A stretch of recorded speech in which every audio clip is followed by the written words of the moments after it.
Hello and welcome to the Success Catalyst, where we build dreams episode by episode. This is your host, Nina Robert, and today I have a truly remarkable guest, Mark Talukdar. From software engineer to entrepreneur, teacher, speaker, podcaster, and amateur bodybuilder, Mark's journey is a testament to the power of transformation and determination. Mark's career started in technology, but recognizing the limitations of his introverted nature, he made a bold move to master the art of sales. Over 5 years, he climbed to the top 1% of sales representatives in the country. Combining his tech skills and sales expertise, he became a consultant in NYC, advising Fortune 500 companies. Driven by his passion for teaching, Mark eventually started his own business, helping others build their businesses and achieve the freedom they dream of. In 2022, Mark also embarked on a transformative fitness journey, going from an obese body weight to winning 2 bodybuilding competitions and aiming for the national championship. I am so excited to explore Mark's incredible story of career shifts and personal transformation. Welcome to the show, Mark. Thank you for having me here. It's overwhelming hearing all those things. Like, oh no. You know, I always say that sometimes we forget how awesome we are and we forget all the small and big wins that we have achieved. And for some reason, we take ourselves for granted. So it's always a good reminder of how awesome our journey has been and how awesome we can still do many things. Um, I want to start by asking you a question about your career and this amazing shift that you've made. Your career began in software engineering. So, can you share what prompted you to shift from a technical role to mastering sales, and what challenges did you face during this transition?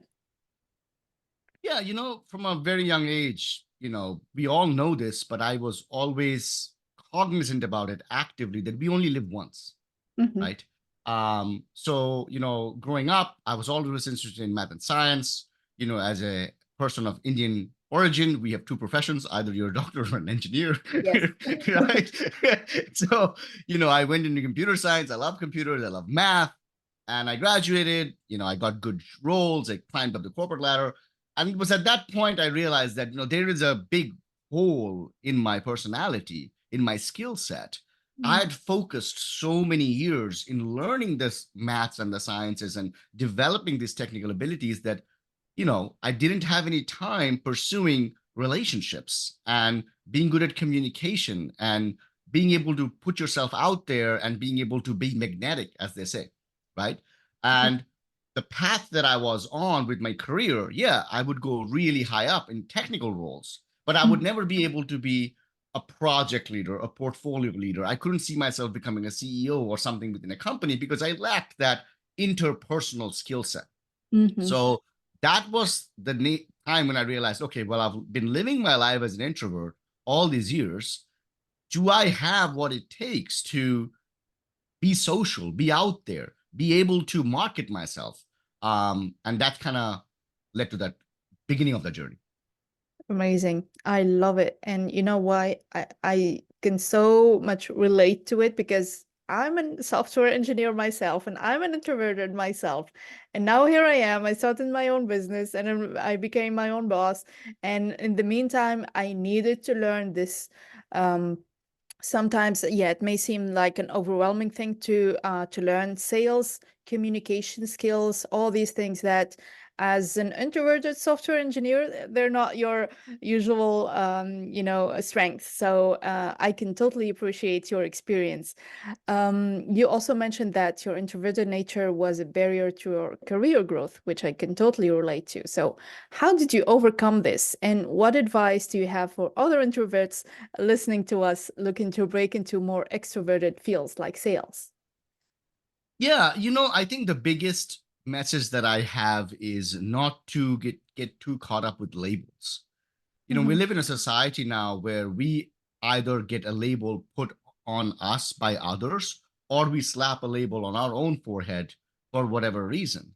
Mhm. And introvert, extrovert, this, that. Yeah, there is truth to that because there's some personality types. But there is also truth to the fact that if we truly want to accomplish something, we have within our ability to change ourselves and become better. Yeah, Mm-hmm. sure, maybe I am not the most extroverted person in the world, but I'm definitely way better than where I used to be. And that's where the focus needs to be, on getting better every single day, every single week, every single month. So the beginning of the journey, our mindset and our physicalities are two different things. Mentally, mindset wise, I knew, okay, well, this is where I am. I just need to get a little bit better, and then I'll get a little bit better. So, okay, this is going to take time, but let's see if I have what it takes. Well, the mindset part of it was ready, but the physicality part of being in a room, in a sales environment with people who already have some natural gifts, and Mm-hmm. I'm sticking out like a sore thumb, well, that makes you feel very uncomfortable, Yeah. and it's not unnatural. I mean, I'm sure you, me, our listeners have at some point in their life, in some situation, been in a room where you're like, I just want to run away. Like, Mm-hmm. I am so not part of this. Could be a party, a social gathering, a work environment, anything. But we've been in situations where you're like, I just want to run away. But that's the battle. The physicality, physically feeling like, oh my God, I don't want to be here. But mentally knowing that it's good for me to be here. Let me just stay one more minute.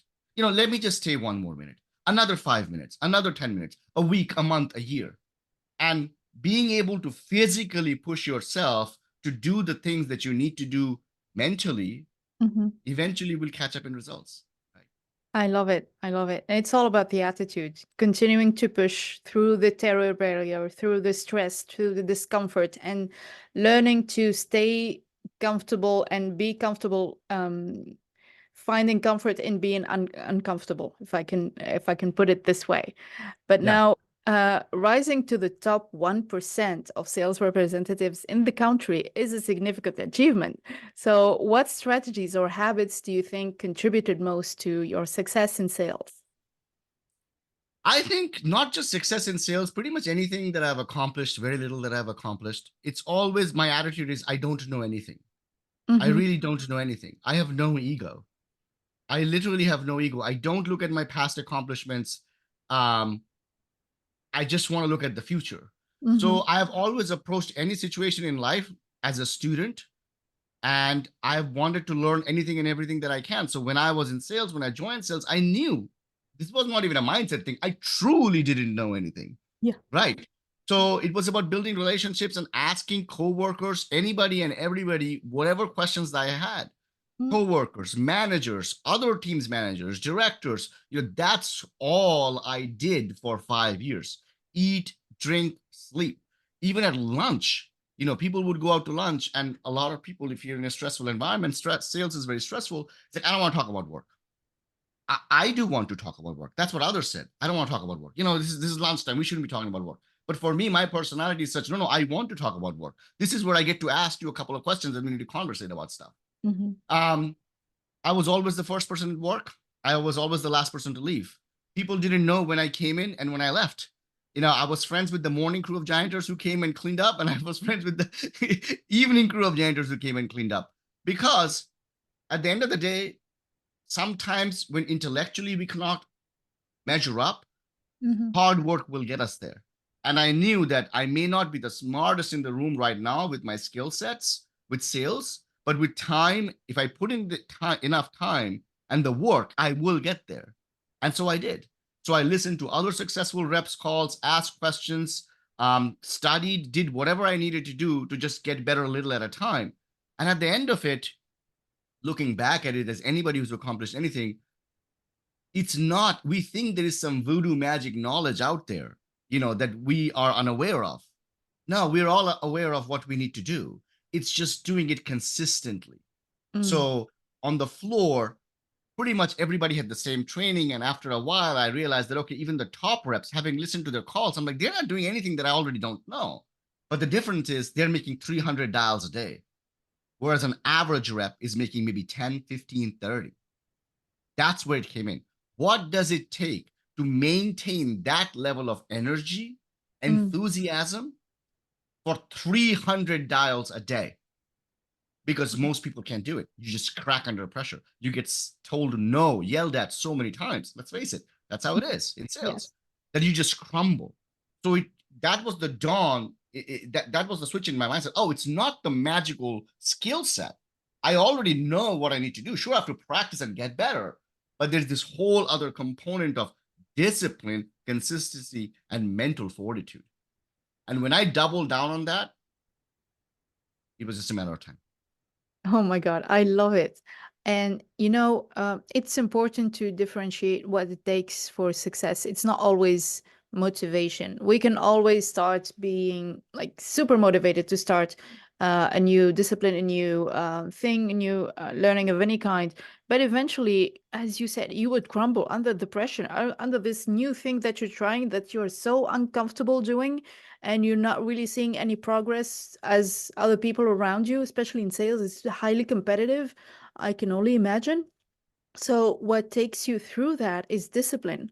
I love what you said about discipline and consistency as well, like doing the same thing over and over and over again until it's not that uncomfortable anymore, and until at some other point you start seeing results.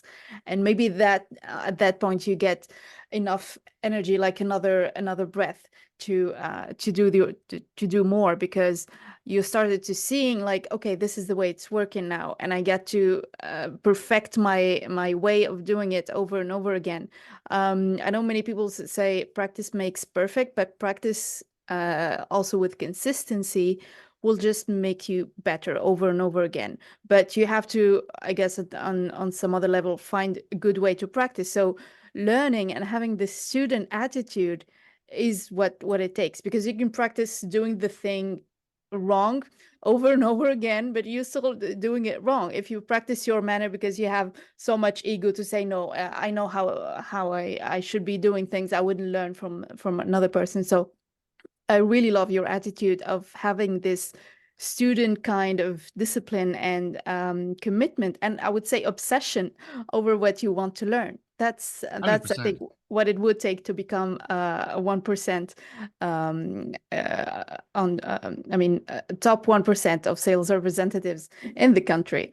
So now I want to talk about your fitness journey. So you told me you went from an obese body weight, which I cannot believe, I'm sorry, to winning bodybuilding competitions. That is incredible. So, what motivated you to start this journey, and what key factors you think contributed to your dramatic transformation? Yeah, I went from a 41% body fat to a 7.9 in the last competition in May Oh 18th. my God, that is amazing. Okay. I would like to tell you that the sales transformation that I did and the bodybuilding transformation I did are two completely different things, because one is with bodybuilding and one is with a skill set, but they're the Yeah. same thing. How you do anything is how you do everything. I love that. How you do anything is how you do everything. You will never go into someone's house which is completely disorganized, things everywhere, and Mhm. then you get into their car and the car is completely clean. Never going to happen. Never. How Yeah. you are in one space, you are also in another space. How you approach one problem is also how you approach other problems. Yeah. A little bit ago, you talked about obsession. Mm. 100% obsession and hyper focus, right? A lot of times, I think this is what I talk with my clients as well. A lot of times in life, we are trying to look at others to realize, okay, what should I be doing?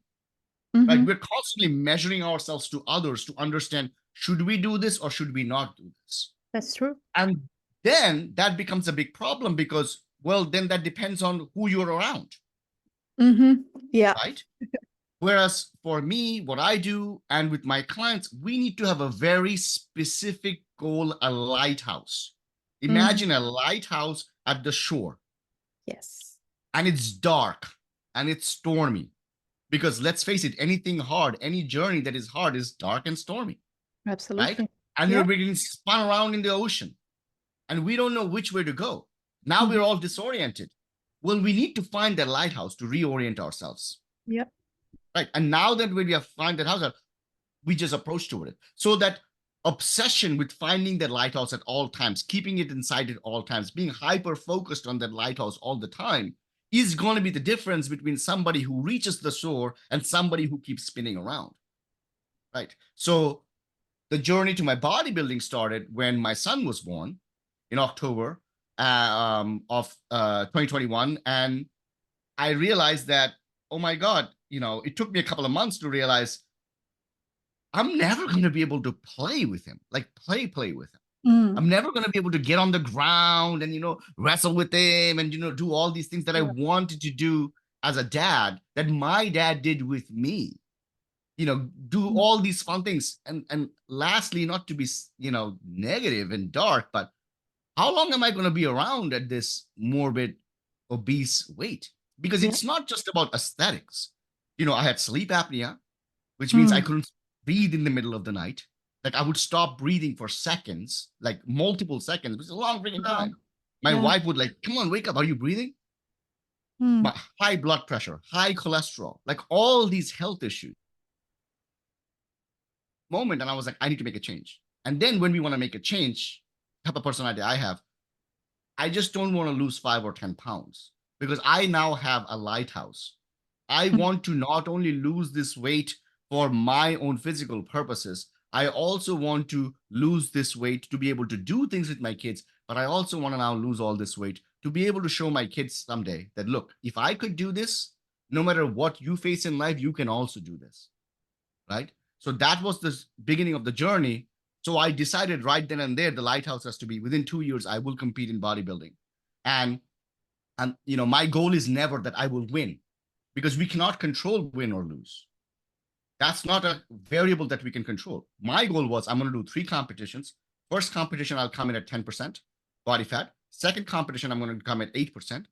Third competition, I'm going to come in at 6%, April, May, and June. So the first competition I went, my goal was 10%. I came in at 9.7%. I just Wow. happened to win, right? The second competition, my goal was 8%. I came in at Oh 7.9%. my. And I also won and I qualified for nationals. So therefore, I don't have to do the third competition anymore in June because now I have a different goal. Yeah.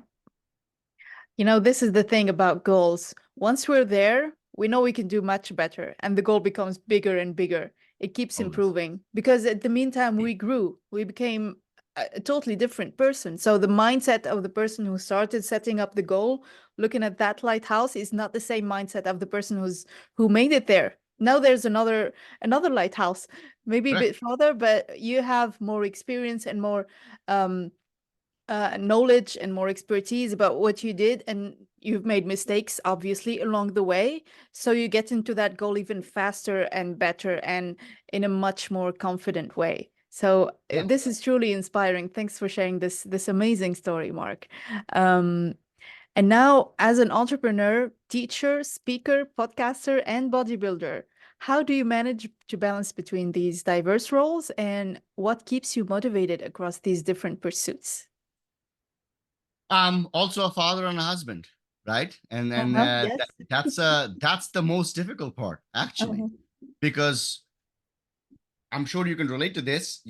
Sometimes the balance in between who we want to become, whether it be in business or fitness or whatever our pursuits are, that's hard to balance with Mhm.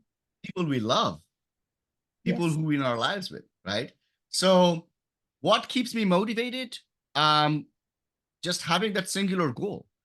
Understanding goal setting is, people, with my clients too, when we, especially those who start out with me in the very beginning, we set goals. I first tell them create a draft of goals, and just like with everybody else setting up new Year resolutions, there's 15 of them, right? Mhm. You're never going to reach them.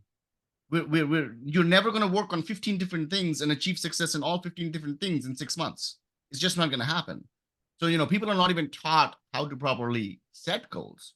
So the Mhm. way I go about goal setting is I will pick one thing that is going to have a primary, that's my primary goal. And then I have a Mhm. second thing that is my secondary goal. And at any given point, that is way too much. Yeah. I cannot put on something else because I also have to balance my life as a father and a husband, all of that. So when I set my primary goal, I'm hyper focused on that goal. That goal hitting is a non-negotiable. Mhm. Whatever I need to do to get there, Yeah. right? The secondary goal, it's a little bit of a relaxed goal because that secondary goal will become a primary goal once the first one is done. So I'm kind of like warming up. Mm-hmm. It's kind of like thawing the turkey. It's working in the Yeah. background, but it's not cooking yet. It's getting ready. So that kind of gives me very clear understanding of what I need to do on a daily basis, on a weekly basis. Mm-hmm. Because, as we get older, life gets more and more complex, right? Yes. And there's so many variables, and now we're in the middle of a storm and we don't know what to do, right? Another thing that I do is every Sunday, I will create hour by hour a weekly plan. So I have Mm-hmm. recurring meetings. That's in my calendar. I have ad hoc meetings like a podcast, right? I have family time that is already blocked out, right? I have one-on-one time that is already blocked out. So what it does is at the beginning of the week, I have a very clear picture of what my week is going to be, and I'm Mm-hmm. intentional. There's a lot of productivity experts. I don't believe in productivity. Productivity is for children. It's about intentional. You have to be intentional. What is productivity? Just doing a lot of something is being productive? Well, what if it's not achieving your goal? So you got to be intentional about the time that you have available, intentional about the variables that you have that you can control, and also be cognizant about the variables that you cannot control. And then you start the week with that in mind. Then life will happen. Some things just won't get done. Yeah. But you learn from it and you rinse and repeat it. And I mean, being organized, I think this is crucial to stay focused because if you're not organized and you just start the day and then look at your calendar and you don't have anything planned yet, and you have the ability to decide, okay, let's see how it goes today. I hope it goes well. I hope I get a sell, or I hope I do whatever I'm supposed to do in my business. Or you can choose to be intentional and figure out, like, what do I need to do today to move me forward towards my goal. One of the things I do every day is I would write a list of things, at least 5 things that I would do every day.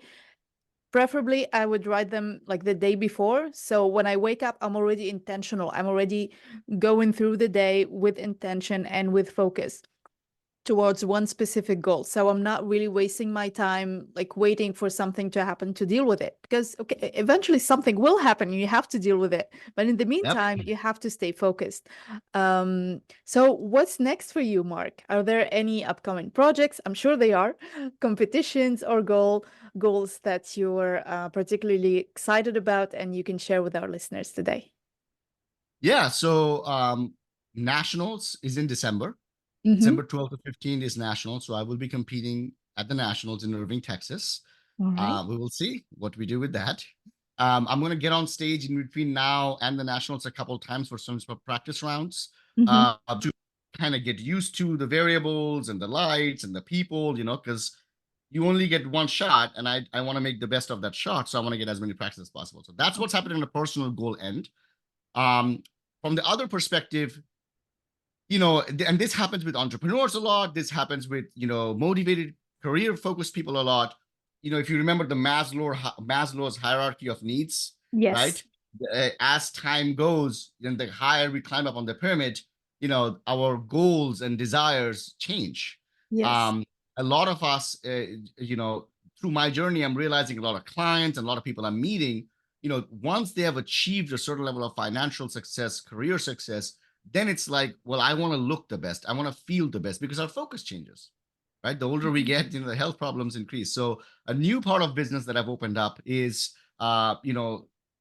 my company's name is Prosperity M, Prosperity, and then M as in Mark.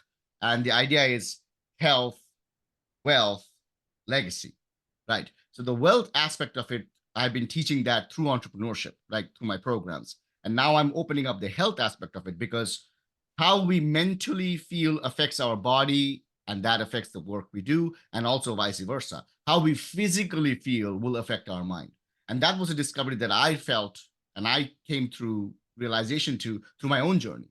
So from a business end of things, I'm now trying to get this word out, Mm-hmm. launching some different channels, launching some different programs, to be able to share this message with others. Oh my God, I love it. That is truly inspiring. And I'm sure you have a lot of expertise and knowledge to share, and you can help a lot of people achieving what you have achieved. So, How can our listeners reach out to you, connect with you, and do you have any ongoing programs or coachings that you're doing? Yeah, you can find me on YouTube. First name Mark, last name Talukdar. You can also find me on Instagram. Again, Mark Talukdar. And my website name is prosperitym.com. So if you go there, you'll be able to get in touch with me. Perfect. I'll make sure to add all those links in the description of the episode so our listeners can find you easily. And now, finally, what message would you like to leave our listeners with today, especially those who are looking to transform their careers or personal lives and achieve their own version of success? Honesty with yourself. Mm, We can be whoever we want to be in front of others, yes. willingly or unwillingly. Maybe we are lying, but we can never lie to ourselves. And I cannot tell you how many times I've tried to do something hard and others have told me it cannot be done. Oh, yeah. And it's very demotivating. Mm-hmm. But one also has to realize the reason Joe here is telling me I can't go from a 41% body fat to winning bodybuilding competition is because for the last 5 years, he's been trying to lose 5 pounds and he can't do it. Right? Yeah. Sally here is telling me it's not a good job, good idea to quit my multiple six-figure consultant role and start my business from scratch because Mm-hmm. she's been trying to sell cookies and she hasn't been able to do it. Yeah. Right? I'm not looking down at Joe or Sally. What I'm saying is what anybody thinks is possible is purely based on their personal experience. I love it. So if we are living our lives trying to understand what should I do based on the opinions of others, we will always be caught by the lowest denominator, right? Instead, it's about honesty. Mm-hmm. When I look into the mirror, I know what I need to work on from a fitness perspective. Am I there? No, I'm not there. What do I need to do? When I look into the mirror, I know, I'm making a lot of money in my role, but I feel like I'm meant for something else. Let me Yeah. try. And then what happens is all the noise around you, I would be lying to you if I told you to just disappear because they are always there. They're just not as loud. So many times in life, we choose not to pursue whatever we want to pursue because the noise around us is so loud, it holds us back. Could be your mom, your dad, your uncle, your spouse, your girlfriend, boyfriend, just random people at a bus stop, Mm-hmm. right? Yeah.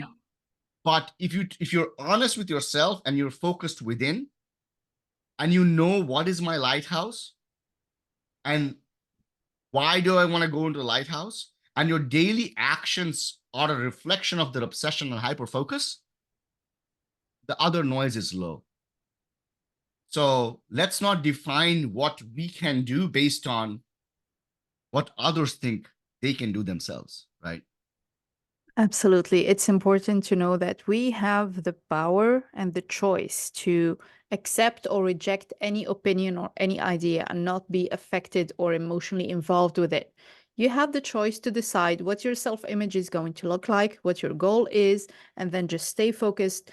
And you can really choose to get emotionally involved, invested, or not in anybody else's opinion. And then again, it's important to really look around and see who you're surrounded with, because eventually maybe it's going to be tough. If everybody around you is telling you that it's going to be tough, you're not going to be able to make it, at this point it's maybe a good time to change environments, or to at least as we say, don't come that often and don't stay that long. So just like distance yourself and maybe stay focused with your goals. Thank you so much, Mark, for sharing so many gold nuggets of wisdom and experience, and sharing your beautiful story. I wish you the best for the nationals. I would love to follow up to see how that goes. I'm sure you're gonna be amazing, because the changes that you've made in so like short of time, and the different areas that you made changes in really is truly inspiring, and I'm really, really impressed and inspired by that. So thanks again for being an amazing guest on the Success Catalyst, and to our listeners, thanks for listening, and we'll see you again in the next episode.